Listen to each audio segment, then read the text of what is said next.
ಅವ್ರ ಕೈಗೊಂಬೆ ಆಗಲೇಬೇಕು. ಅದು ಕೈಗೊಂಬೆ ಆಗಲೇ ನಾವು ಇರೋಕ್ಕೆ ಸಾಧ್ಯನೇ ಇಲ್ಲ ಅಲ್ಲಿ.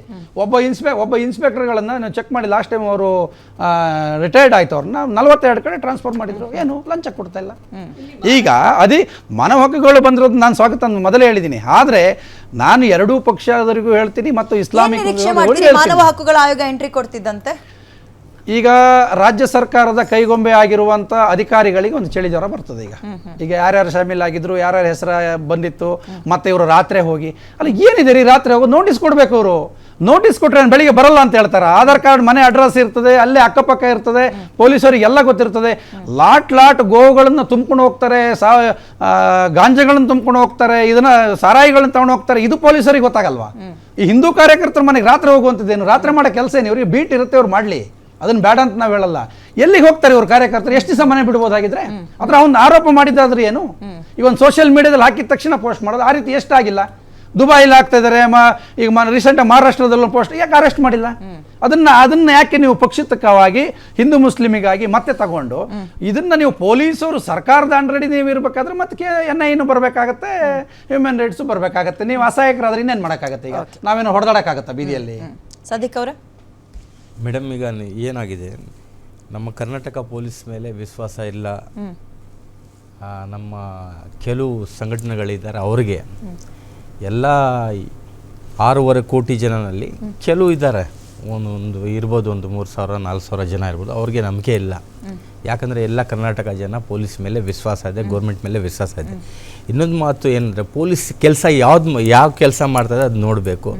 ರಾತ್ರಿನೂ ಅವ್ರದ್ದು ನೋಡಿ, ಅವ್ರದ್ದು ಕರ್ತವ್ಯ ಅವ್ರು ಮಾಡ್ತದೆ, ರಾತ್ರಿನೂ ಮಾಡ್ಬೋದು, ಡೇನಲ್ಲಿ ಮಾಡ್ಬೋದು. ಅವರು ಏನಂದರೆ ಅಲ್ಲಿ ನೋಡಿ, ನಮ್ಮ ಕರ್ನಾಟಕ ಶಾಂತಿಯನ್ನು ಭಂಗ ಮಾಡೋ ಒಂದು ಗ್ರೂಪ್ ಇದೆ, ಅಂಥ ಗ್ರೂಪ್ ಅವ್ರ ಕ್ರಿಮಿನಲ್ಸು. ಅವ್ರ ಮೇಲೆ ಕ್ರಮ ತಗೊಳ್ಳಕ್ಕೆ ಹೋಗಿದ್ರೆ, ರಾತ್ರಿಗೆ ಹೋಗಿದ್ರ ಬೆಳಗ್ಗೆ ಬಂದ್ರ ಅಂತ ಒಂದು ರೈಸ್ ಆಗ್ಬಿಟ್ರೆ ನಾನು ಕಂಟ್ರೋಲ್ ಮಾಡೋಕ್ಕಾಗಲ್ಲ. ಅದಕ್ಕೆ ಮಧ್ಯದಲ್ಲೇ ಪ್ರಶ್ನೆ ಕೇಳ್ಬಿಡ್ತೀನಿ. ಪೊಲೀಸರು ಹಿಂದೂಗಳ ಮನೆಗೆ ಯಾಕೆ ಹೋಗ್ಬೇಕು? ಆ ಕಡೆ ಇನ್ನೊಂದು ಧರ್ಮ ಇದೆಯಲ್ಲ, ಅವ್ರಗಳ ಮನೆಗೆ ತಡರಾತ್ರಿ ಹೋಗಿರೋ ಉದಾಹರಣೆನೇ ಇಲ್ವಲ್ಲ ಅಂತ ಅರೆಸ್ಟ್ ಮಾಡ್ತಾ ಇದ್ದಾರೆ. ಅವ್ರನ್ನು ಅರೆಸ್ಟ್ ಮಾಡ್ತಾ ಇದ್ದಾರೆ. ಮುಸಲ್ಮಾನರಿಗೆ ನೋಡಿ, ಯಾರು ಕೋಮು ಗಲಭೆ ಮಾಡ್ಸಕ್ ಪ್ರಚೋದನೆ ನೋಡಿ ಮೇಡಮ್, ಈಗ ಒಂದ್ ಸೈಡು ಅನ್ಯಾಯ ನಡೀತಾ ಇದೆ ಅಲ್ಲಿ. ಒಂದ್ ಸೈಡು ಏನಂದ್ರೆ ಮುಸಲ್ಮಾನ್ ಮೇಲೆ ದೌರ್ಜನ್ಯ ನಡೀತಾ ಇದೆ. ಎಷ್ಟು ಮುಸಲ್ಮಾನ್ ಕೊಲೆ ಲೆಕ್ಕ ಹಾಕಿದ್ರೆ ಮುಸಲ್ಮಾನರದ್ದು ಕೊಲೆ ಜಾಸ್ತಿ ಆಗ್ತಾ ಇದೆ.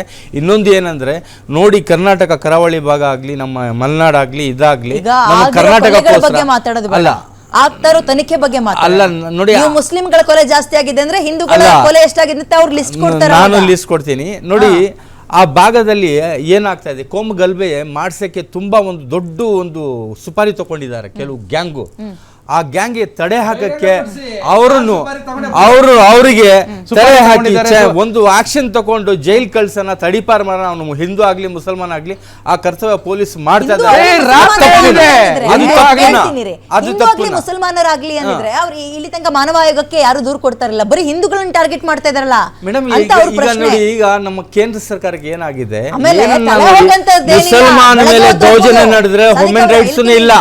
ಪೊಲೀಸರು ಬೆಳಗ್ಗೆ ಹೊತ್ತು ಏನು ಮಲ್ಕೊಂಡಿರಲ್ಲ. ನೋಡಿ, ಮುಸಲ್ಮಾನ್ ಮೇಲೆ ದೌರ್ಜನ್ಯ ನಡೆದ್ರೆ ಇದು NIA ಸಪೋರ್ಟ್ ಇಲ್ಲ, ಕ್ರಿಮಿನಲ್ಸ್ಗೆ NIA ಸಪೋರ್ಟ್ ಕೊಡುತ್ತೆ. ಕ್ರಿಮಿನಲ್ಸ್ಗೆ ಸಾಹಸ ತನಿಖೆ ಮಾಡಕ್ಕೆ NIA ಬೇಕಾ? ಕ್ರಿಮಿನಲ್ ಅಲ್ಲ, ರೌಡಿ ಶೀಟರ್ ಮೇಲೆ ಎಲ್ಲ ಅವ್ರಿಗೆಲ್ಲ ಕೇಂದ್ರ ಸರ್ಕಾರ ಇದು ಕೊಡುತ್ತೆ. ಈಗ ಸ್ವಲ್ಪ ಏನು ನೋಡಿ, ಪೊಲೀಸ್ ಅವ್ರ ಕರ್ತವ್ಯ ಅವ್ರು ಮಾಡೋ ಟೈಮ್ನಲ್ಲಿ ನಾನು ಹೇಳಿಲ್ವಾ, ನಿಮ್ಮನ್ನ ಒಂದ್ಸಲ ಕಣ್ಣು ನೀವು ಬಾಯಿ ತೆಗೆದ್ರೆ ಮುಚ್ಚದ್ ಬಾರಿ ಕಷ್ಟ ಅಂತ. ಕೇಳಿ, ಇಲ್ಲಿ ಸುಹಾಸ್ ಕ್ರಿಮಿನಲ್ ಅಂತ ನೀವು ಹೇಳ್ತಾ ಇದೀರಿ. ಹಂಗಾರೆ ಒಬ್ಬ ಕ್ರಿಮಿನಲ್ ನ ಕೊಲೆ ಮಾಡಬಹುದಾ ನಮ್ಮ ರಾಜ್ಯದಲ್ಲಿ? ಕೊಲೆ ಆಗಿದೆ, ಎರಡು ಕಡೆನೇ ಆಗಿದೆ. ಅವನು ಎರಡು ಕಡೆ ಕೊಲೆ ಅವನು ಮಾಡಿದ್ದಾನೆ. ನೋಡಿ, ಅವರು ರೌಡಿ ಶೀಟರ್, ಒಬ್ಬ ರೌಡಿ ಹೊಡೆದಿದ್ದಾನೆ, ಅವನು ನೋಡಿ ಹೊಡೆದಿದ್ದಾರೆ, ಇವನು ರೌಡಿ. ಯಾರು ಒಳ್ಳೆಯವರು ನೋಡಿ, ಒಳ್ಳೆಯವರು ಸಾಯ್ಲಿಲ್ಲ ನೋಡಿ. ಒಳ್ಳೆಯವನು ಸತ್ತಿರೋದು ರಹೀಮು, ಅಫ್ರೋಜ್, ರಹೀಮು, ಇನ್ನೋಸೆಂಟ್ ಪೀಪಲ್. ಅಲ್ಲಿ ರೌಡಿ ಸತ್ತಾನೆ, ಇಲ್ಲಿ ಇನ್ನೋಸೆಂಟ್ ಪೀಪಲ್ಗೆ ಸಾಯಿಸ್ತೀರಾ ನೀವು.